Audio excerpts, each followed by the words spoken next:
Hi friends, అందరికీ ఎలా ఉన్నారు? Happy Sunday. ఇవాళైతే 1 వీక్ అయిపోయింది మా కోడి పిల్లలకి. అండ్ వీటిని పెంచడం కొద్దిగా కష్టమే. నేను ఈ వీడియోలో మీకు పూర్తిగా చెప్తాను.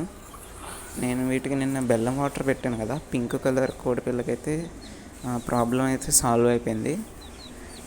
మోషన్స్ అవ్వాలంటే మీరు బెల్లం మొక్క వేసి వేడి వాటర్లో పెట్టాలి, అంటే లైట్ వేడి. అండ్ అలానే నేను వీటికి ఫీడింగ్ ఇచ్చేది నూకలు. నూకలు అంటే అయ్యో కాదు, బియ్యంని మిక్స్ చేసి ఆడి పోయడమే. ఇదిగో ఇవి నేను వేస్తాను మార్నింగ్ ఈవినింగ్ 2 times. జస్ట్ ఎక్కువ కూడా ఫీడ్ చేయకూడదు, వీటికి డైజెషన్ కూడా త్వరగా అవ్వకపోవచ్చు, అందువల్ల కూడా చనిపోతాయి. అలానే నేను వీటికి పేపర్ వేస్తున్నాను. అంటే వీటి పేపర్ పెట్టకూడదంట అసలు కోళ్ళకి. పేపర్ పెట్టడం వల్ల ఈ వేరే ప్రాబ్లమ్స్ అనేది ఫేస్ చేసి చచ్చిపోతాయి. సో నేను రైస్ బ్యాగ్ కవర్స్ ఉంటాయి కదా, అది కట్ చేసి అయితే పెట్టాను. నేను మీకు నెక్స్ట్ వీడియోలో చూపిస్తే. అలానే మా ఛానల్ ఫాలో అయ్యి సబ్స్క్రైబ్ చేసుకోండి.